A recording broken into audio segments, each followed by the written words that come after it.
नमस्कार, DD news पर आप सभी दर्शकों का स्वागत है। मैं हूं साइमा खान। नजर डाल लेते हैं सबसे पहले हेडलाइंस पर। मिशन बिहार पर अमित शाह। तरैया के चुनावी जनसभा में विपक्ष पर जमकर बोला हमला। एनडीए के एजेंडे पर डाला प्रकाश। कहा कि इस बार बिहार वासियों को 4-4 बार दिवाली बनाने का मिलेगा मौका।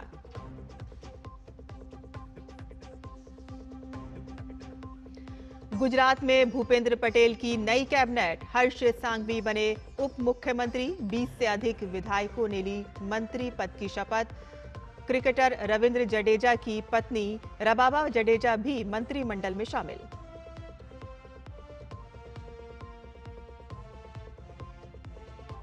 नक्सल मुक्त भारत की दिशा में बड़ी सफलता। छत्तीसगढ़ के जगदलपुर में 210 नक्सलियों ने किया आत्मसमर्पण।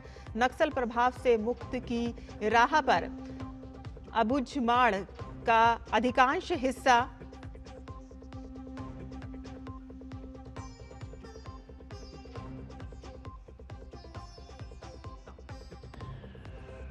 नासिक में पहली बार तेजस MK-1A लड़ाकू विमान ने भरी उड़ान। रक्षा मंत्री राजनाथ सिंह ने HAL नासिक को बताया भारत की रक्षा विनिर्माण क्षमता को नई ऊंचाई तक पहुंचाने वाला मजबूत पिलर। कहा कि रक्षा क्षेत्र में भारत की आत्मनिर्भरता का प्रतीक। त्योहारों पर यात्रियों को सुविधा के लिए रेलवे का विशेष इंतजाम। रेलवे चलाएगा लगभग 228 पूजा स्पेशल ट्रेन। दिवाली छठ पर यात्रियों की सुविधा के लिए महत्वपूर्ण कदम।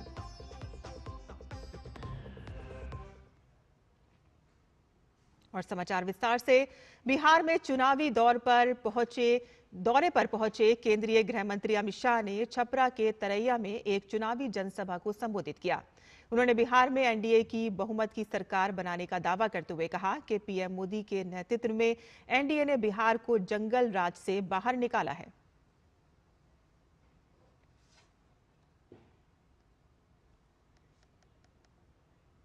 जिस प्रचार की शुरुआत सारण से होती है, उसमें विजय ही विजय आगे मिलता है। और अगर लालू के जंगल राज के खिलाफ लड़ने का संकल्प लेना हो, पूरे बिहार के युवाओं को 20 साल पहले ये लालू राबड़ी ने किस प्रकार से बांध में लेकर रखा था बिहार को, वो याद कराना हो तो छपरा सारण की भूमि से उचित जगह पूरे बिहार में और कोई नहीं है। अमित शाह ने कहा कि इस साल एनडीए महादिवाली मनाएगा और इस बार महागठबंधन का सूपड़ा साफ हो जाएगा। इस बार बिहार वालों को 4-4 दीपावली मनाने का मौका मिल रहा है। अरे भैया, आप ताली बजा रहे हो, पूछो तो कहीं कौन सी 4 दीपावली? मैं बता दूं क्या? देखो, पहली दीपावली जब प्रभु श्री राम वनवास समाप्त कर अयोध्या लौटे थे, वो दीपावली कुछ दिनों के बाद आएगी जो आप मनाएंगे। दूसरी दीपावली अभी अभी समाप्त हो गई। बिहार की हर जीविका दीदी के अकाउंट में नीतीश जी और मोदी जी ने 10,000 रुपया जमा करा दिया है। 10,000 रुपया। छठ मैया की पूजा और दीपावली के दिन बिहार की माताओं बहनों को उनके अकाउंट खाली न रहे, इसकी व्यवस्था करी। तीसरी दीपावली जीएसटी के हर चीज जो हम सब के लिए उपयोगी हो, ऐसे 395 चीजों में जीएसटी का टैक्स 5%, 5% और 0%, 0% करने का काम नरेंद्र मोदी जी ने किया। ये हो गई 3 दिवाली। और चौथी दीपावली सबसे बड़े रिकॉर्ड के साथ जब 14 नवंबर को यहां पर मतगणना हो जाएगी, ये लालू राहुल एंड कंपनी का सुपड़ा साफ हो जाएगा, तब चौथी दीपावली मना। और इससे पहले अमित शाह ने पटना में मुख्यमंत्री नीतीश कुमार से उनके आवास पर मुलाकात की। अमित शाह के साथ उप मुख्यमंत्री सम्राट चौधरी और प्रदेश अध्यक्ष दिलीप जायसवाल समेत भाजपा के कई बड़े नेता मौजूद थे।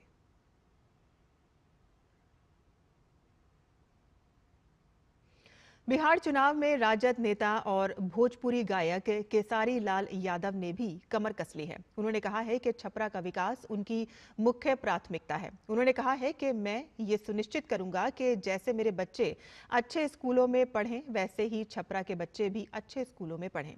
राजद नेता ने कहा है कि वे किसी का विरोध करने के लिए नहीं आए हैं। छपरा की जहां तक विकास का बात है, तो मैं अब कोशिश करूंगा कि सिर्फ छपरा ही नहीं बल्कि पूरा बिहार बदले और पूरा बिहार का एक ऐसा चेहरा हो ताकि दुनिया देखे तो कहे कि हाँ यार, क्या बिहार था और क्या से क्या हो गया। बिहार में पहले चरण के मतदान को लेकर प्रचार अभियान में एनडीए ने पूरी ताकत झोंक दी है। उत्तराखंड के मुख्यमंत्री पुष्कर सिंह धामी ने राज्य में एनडीए प्रत्याशियों के समर्थन में एक जनसभा को संबोधित किया और नीतीश सरकार द्वारा किए गए कामों की तारीफ की। उन्होंने सरकार की नीतियों का जिक्र करते हुए लोगों से समर्थन करने की अपील की। बिहार में जहां पटना हवाई अड्डे पर एक आधुनिक टर्मिनल का निर्माण हो गया है, दरभंगा में नए हवाई अड्डे का निर्माण किया जा रहा है। निर्मित रूप से वहां हवाई सेवाएं आम जन के लिए सुलभ हो, उसके प्रयास किए जा रहे हैं। इसके साथ ही 1400 करोड़ रुपए की लागत से अत्याधुनिक बिहटा में हवाई अड्डे का निर्माण कार्य भी प्रगति पर है। ये सभी योजनाएं बिहार के परिदृश्य को बदल रही हैं, बल्कि रोजगार और उद्यमिता के नए अवसरों का भी सृजन कर रही हैं। भाइयों बहनों, आधुनिक भारत के निर्माण के साथ साथ आज प्रधानमंत्री मोदी जी के नेतृत्व में गरीब कल्याण के लिए भी अंत्योदय के लक्ष्य को लेकर अनेक योजनाएं आगे बढ़ाई जा रही हैं। वहीं निर्वाचन आयोग ने बिहार विधानसभा चुनाव के मद्देनजर नकदी, ड्रग्स, शराब और अन्य प्रलोभनों की आवाजाही को रोकने के लिए प्रवर्तन एजेंसियों और सुरक्षा बलों के प्रमुखों के साथ एक महत्वपूर्ण बैठक की। बैठक में चुनाव आयुक्त ज्ञानेश कुमार समेत अन्य आयुक्तों ने एजेंसियों को चुनाव के दौरान सक्रिय और समय रहते कार्रवाई के लिए प्रेरित किया। बैठक का उद्देश्य चुनावों के दौरान नकदी व अन्य प्रलोभनों के दुष्प्रभाव को नियंत्रित करना है और विस्तृत रणनीति बनाना था। CBI, ED, DRI, IT, police, BSF, RBI व अन्य विभागों के अधिकारी इसमें शामिल हुए। एजेंसियों ने चुनाव आयोग को अपने अनुभव, तैयारियों और प्रस्तावित कदमों के बारे में जानकारी दी। आयोग ने सभी एजेंसियों से आपसी सहयोग और सूचना साझा करने पर जोर दिया।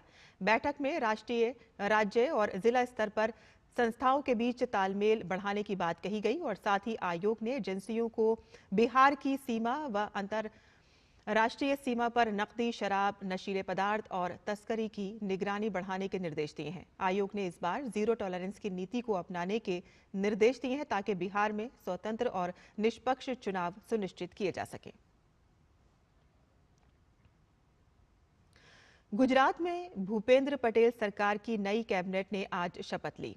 गांधीनगर के महात्मा मंदिर में आयोजित भव्य समारोह में राज्यपाल आचार्य देवव्रत ने नए मंत्रियों को पद और गोपनीयता की शपथ दिलाई।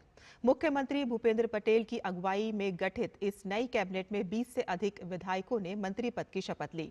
नए मंत्रिमंडल में पुराने और नए चेहरों का संतुलित मिश्रण देखने को मिला। बीजेपी ने इस फेरबदल के जरिए युवा जोश और अनुभवी नेतृत्व का संतुलन साधने की कोशिश की है और साथ ही जातीय और क्षेत्रीय समीकरणों का भी ध्यान रखा गया है। हर्ष भाई संघवी ने सबसे पहले शपथ ली। उन्हें गुजरात सरकार का उप मुख्यमंत्री बनाया गया है। तो वहीं जीतू भाई वघानी, नरेश भाई पटेल, डॉक्टर प्रद्युमन भाई वाजा, रमन भाई सोलंकी और अर्जुन भाई मोडवाडिया ने कैबिनेट मंत्री के रूप में शपथ ली है। और इसके अलावा ईश्वर सिंह पटेल, प्रफुल्ल भाई पंचेरिया और मनीष बैन वकील ने राज्य मंत्री स्वतंत्र प्रभार के रूप में शपथ ग्रहण की। और इसके अलावा कांति भाई अमृतिया, रमेश भाई कटारा, दर्शना बैन वाघेला, कौशिक भाई वेकारिया, संजय सिंह महिडा, स्वरूप जी ठाकुर और रिबावा जडेजा, पूनम चंद बरंडा, प्रवीण भाई माली, जयराम भाई गामित और त्रिकम भाई छंगा और कमलेश भाई पटेल ने भी शपथ ली और करीब 7,000 लोगों की मौजूदगी में हुआ यह समारोह गुजरात की राजनीति में नई दिशा और नई ऊर्जा का प्रतीक बन गया है। हरियाणा में मुख्यमंत्री नायब सिंह सैनी की सरकार को आज 1 साल पूरे हो गए हैं और इसी के साथ ही हरियाणा में बीजेपी सरकार के तीसरे कार्यकाल का 1 साल भी पूरा हो गया है। और इस मौके पर पंचकूला में राज्य स्तरीय कार्यक्रम का आयोजन हुआ, जिसमें सीएम नायब सिंह सैनी ने बतौर मुख्य अतिथि शिरकत की। मुख्यमंत्री ने प्रदेशवासियों को बधाई और शुभकामनाएं दी। नायब सिंह सैनी ने कहा कि हरियाणा में ट्रिपल इंजन सरकार के जरिए विकसित हरियाणा बनाने के लिए तिगुनी गति से काम हो रहा है। भाजपा सरकार के तीसरे कार्यकाल का संकल्प सेवा और समर्पण का ये पहला वर्ष पूरा हुआ है। मैं आज इस अवसर पर सभी हरियाणा वासियों को इसके लिए हृदय से हार्दिक बधाई भी देता हूं, शुभकामनाएं भी देता हूं। झारखंड में 11 नवंबर को होने वाले उपचुनाव के लिए घाटशिला विधानसभा सीट से भाजपा प्रत्याशी बाबूलाल सोरेन ने अपना नामांकन दाखिल किया। नामांकन के दौरान उनके साथ पूर्व मुख्यमंत्री चंपई सोरेन, भाजपा नेता बाबूलाल मरांडी और एजेएसयू प्रमुख सुदेश महतो भी मौजूद रहे।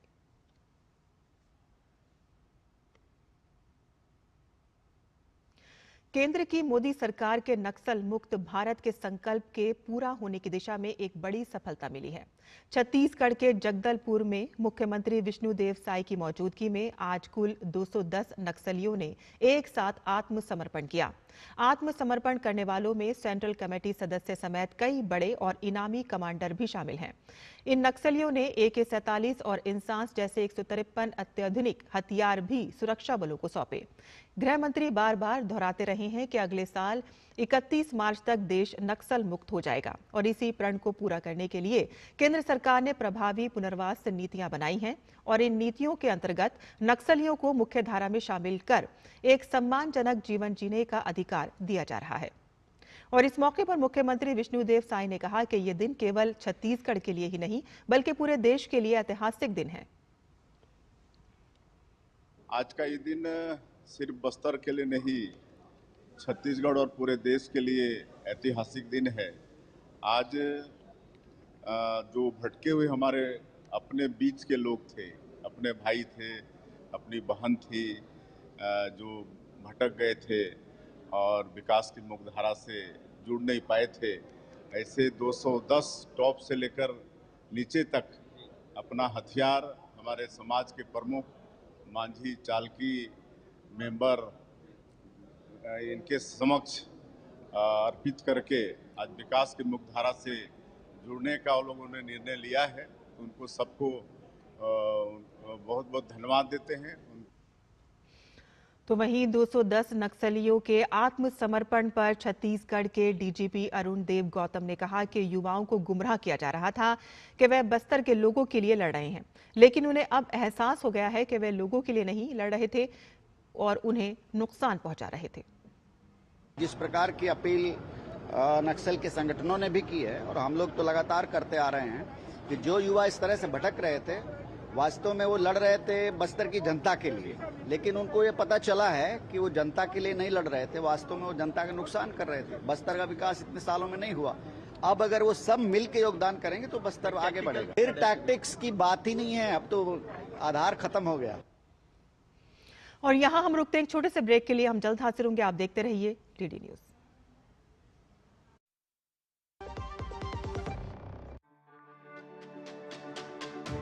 मेरी पसंद, मेरी पसंद, मेरी पसंद, मेरी पसंद, हमारी पसंद, हम सबकी पसंद। मजबूत देश का मजबूत सरिया हो गया स्टील। ब्रेक के बाद आपका फिर से स्वागत है। नई दिल्ली में एसोचैम ने वार्षिक सम्मेलन और 105वीं वार्षिक आम बैठक का आयोजन किया। सम्मेलन में केंद्रीय सड़क परिवहन एवं राजमार्ग मंत्री नितिन गडकरी शामिल हुए और इस अवसर पर केंद्रीय मंत्री नितिन गडकरी ने आर्थिक सुधार 2.0 गतिशीलता का भविष्य विषय पर वर्चुअल मोड के जरिए संबोधित किया। नितिन गडकरी ने प्रधानमंत्री नरेंद्र मोदी की सराहना की। उन्होंने कहा कि प्रधानमंत्री नरेंद्र मोदी का भारतीय अर्थव्यवस्था को दुनिया की तीसरी सबसे बड़ी अर्थव्यवस्था बनाने का सपना साकार हो रहा है। The Indian economy is growing. It is only because of the people like you who contributes our country, particularly in the development in the economic area, because of your initiative. The dream of our Prime Minister to make Indian economy of $5 trillion and the third largest economy in the world. This is to be the target given by the Prime Minister to all of us. The Atmanirbhar Bharat, विकसित Bharat is the mission. Nitin Gadkari ने आत्मनिर्भर Bharat mission का जिक्र करते हुए कहा कि हमारे सकल घरेलू उत्पाद की वृद्धि में उद्योग की भूमिका बहुत महत्वपूर्ण हो रही है। उन्होंने कहा है कि ये समय है कि हम न केवल उद्योग और सेवा क्षेत्र में बल्कि कृषि में भी सर्वोत्तम प्रौद्योगिकी, नवाचार और अनुसंधान का उपयोग करें, जो बेहद महत्वपूर्ण है। इन आत्मनिर्भर Bharat mission the role of industry is very important. In our GDP growth, particularly 22 to 24% contributes from manufacturing sector, 52 to 54% from the service sector, and 12 to 14% from the agriculture and allied sector. This is the time for us that we need to use the best technology, innovation and research in not only in industry and service sector, but at the same time the agriculture, which is equally important. I am really happy that today in our particular economy, our mission is to increase our export and reduce our import. नई दिल्ली में एसोचैम का वार्षिक सम्मेलन और 105वीं वार्षिक आम बैठक का आयोजन किया गया। सम्मेलन का विषय आर्थिक सुधार 2.0 भविष्य के लिए तैयार भारत रखा गया और इस अवसर पर केंद्रीय मंत्री पीयूष गोयल ने आर्थिक सुधार 2.0 भारत का वैश्विक प्रभाव विषय पर एक विशेष सत्र को संबोधित किया। केंद्रीय मंत्री पीयूष गोयल ने कहा कि आज भारत नए उत्साह से आगे बढ़ रहा है। 2047 तक भारत को विकसित राष्ट्र बनाना है और हम सभी को इसे मिशन के रूप में लेना चाहिए। भारत की एकता और अखंडता को बनाए रखना है। हमें कर्तव्य भावना से पूरे देश को जोड़ना है। संगठित रूप से हम सभी 2047 तक विकसित भारत बनने जा रहे हैं और कोई हमें नहीं रोक सकता है।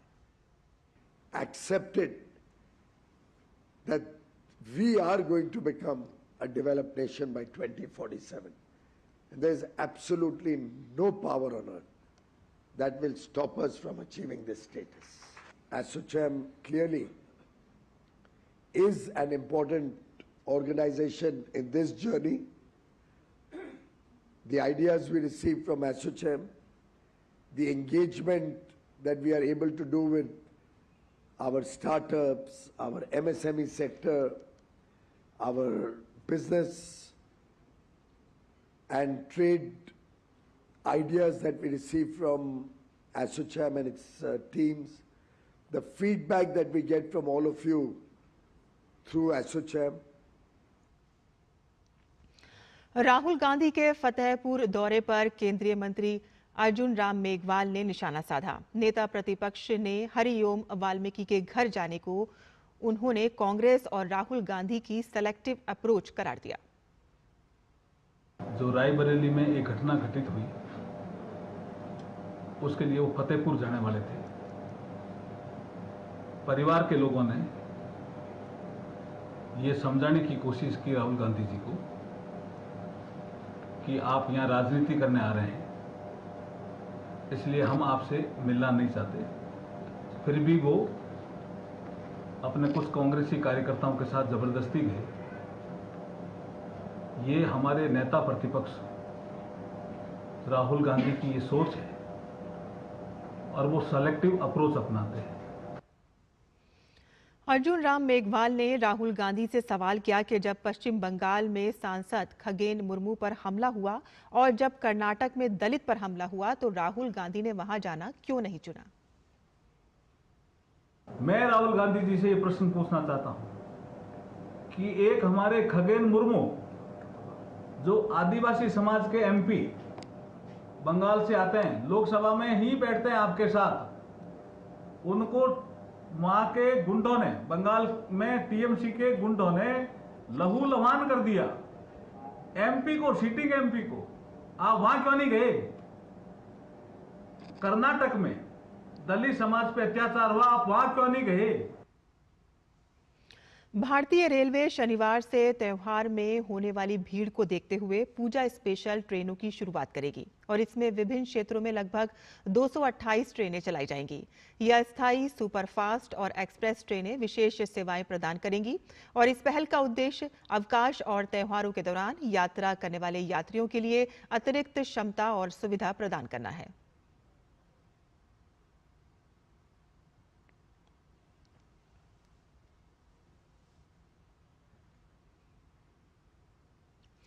केंद्र सरकार सेवानिवृत्त सैन्य कर्मियों की पुनः नियुक्ति के लिए वाराणसी के कंटोनमेंट क्षेत्र में एक एक्स सर्विसमैन जॉब फेयर आयोजित किया गया, जिसका निरीक्षण ex serviceman welfare secretary doctor Nitin Chandra ने किया। उन्होंने डीडी न्यूज से बातचीत में बताया कि सरकार का ये प्रयास पूर्व सैन्य कर्मियों के लिए कैसे लाभकारी साबित होगा।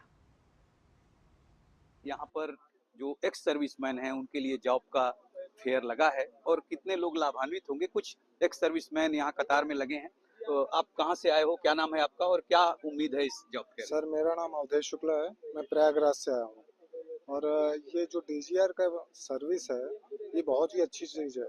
ये एक एक्स सर्विसमैन को दोबारा सेकेंड इनिंग जीने की मौका देती है। सर, इंडिविजुअल की मर्जी है कि वो किस जॉब को चूज करता है और उसको कौन सी कंपनी में ज्यादा बेहतर दिख रहा है वो उसको ज्वाइन कर सकते। जो डीजीआर है वो एक बहुत अच्छी सुविधा है भूतपूर्व सैनिकों के लिए, क्योंकि हम लोग जब नौकरी करके वापस आते हैं तो हमारी एज भी इतना रहती है कि और बच्चे भी नहीं पढ़ पाते हैं किसी के, तो मतलब दोबारा सेटलमेंट होने की बहुत अच्छी सुविधा है इसमें।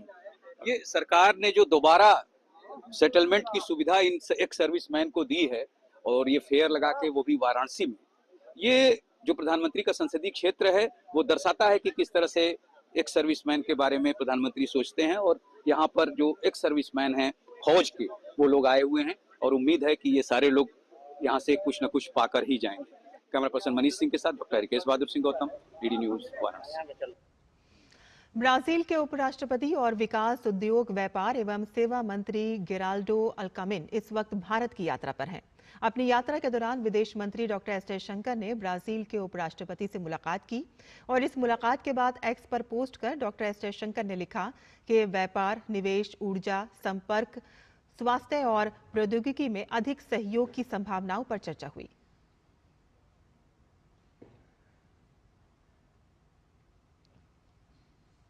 डिजिटल इंडिया की दिशा में कदम बढ़ाते हुए खादी इंडिया और एसबीआई ने संयुक्त रूप से रुपए गिफ्ट कार्ड की शुरुआत की है, जिससे आप कैशलेस शॉपिंग कर सकते हैं।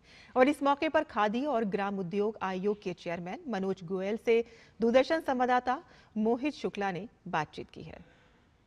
खादी इंडिया ने एसबीआई के साथ मिलकर संयुक्त रूप से एक रुपए गिफ्ट कार्ड की शुरुआत की है। ये कार्ड कैसा है, इसकी खूबियां क्या हैं, ये बताने के लिए केवीआईसी के चेयरमैन मनोज गोयल साहब हमारे साथ हैं। सीधा सीधा कहें कि अगर कैश ले जाना भूल गए हैं और खादी के आउटलेट में पहुंच गए हैं तो बस आप कार्ड दे दीजिए, आपको खादी का सामान मिल जाएगा। मैं मानता हूं कि माननीय प्रधानमंत्री जी के नेतृत्व में आज पूरा देश जब डिजिटल इंडिया का समर्थन कर रहा है तो उसमें अब खादी इंडिया के पीछे रहने का कोई कारण नहीं है। अब खादी इंडिया एसबीआई रुपए प्रीपेड गिफ्ट कार्ड का आज यहाँ पर लोकार्पण किया गया है।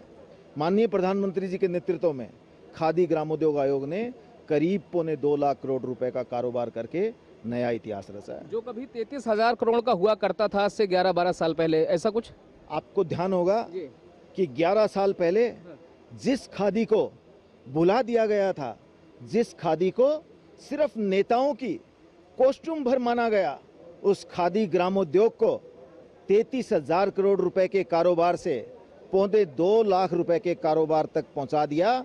ये हमारे माननीय प्रधानमंत्री जी के नेतृत्व का कमाल है। एक सवाल रोजगार पे भी उठता है, तो अगर इतना विकास हुआ है तो रोजगार भी कहीं ना कहीं मिला ही होगा, हर गांव देहात गली कूचों कस्बों में हर जगह।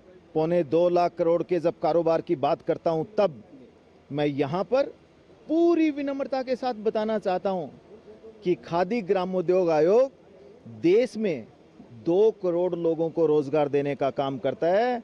आज देश के दूर दराज क्षेत्रों में जो हमारे आर्टिजन बैठे हैं उनको ट्रेनिंग और ट्रेनिंग के बाद आधुनिक टूल, उनको मार्केटिंग उपलब्ध करवाने का काम खादी ग्रामोद्योग आयोग कर रहा है। चलते चलते ये कह सकते हैं कि इस बार दिवाली पे ड्राई फ्रूट और मिठाई की जगह आप ये वाला कार्ड भी दे सकते हैं, गिफ्ट कर सकते हैं। मैं दिवाली की शुभकामनाओं सहित देशवासियों को और दिल्ली वासियों को आग्रह करूंगा कि वो मिठाई के साथ साथ स्वदेशी उत्पाद जब खरीदें तो हमारे इस कार्ड का इस्तेमाल अवश्य करें। मेड इन इंडिया की इस क्रांति में स्वयं को भागीदार बनाएं। ठीक है, वक्त देने के लिए बहुत शुक्रिया। तो साफ तौर पर आप मनोज गोयल साहब को सुन रहे हैं, लगातार वो यही अपील कर रहे हैं कि डिजिटल की तरफ एक कदम एसबीआई और खादी ग्रामोद्योग ने तो बढ़ा दिया है, लेकिन जब आप खादी के स्टोर पर पहुंचे तो आप भी खुलकर खरीदारी करें, क्योंकि आत्मनिर्भर भारत बनाने की कड़ी में ये आपका एक छोटा सा योगदान होगा। दिल्ली से कैमरा पर्सन शंभुनाथ मिश्रा के साथ मैं मोहित शुक्ला, दूरदर्शन न्यूज। और इसी के साथ ही हमारा ये समाचार यहीं खत्म होता है, लेकिन डीडी न्यूज पर खबरों का सिलसिला लगातार चलता रहेगा। नमस्कार।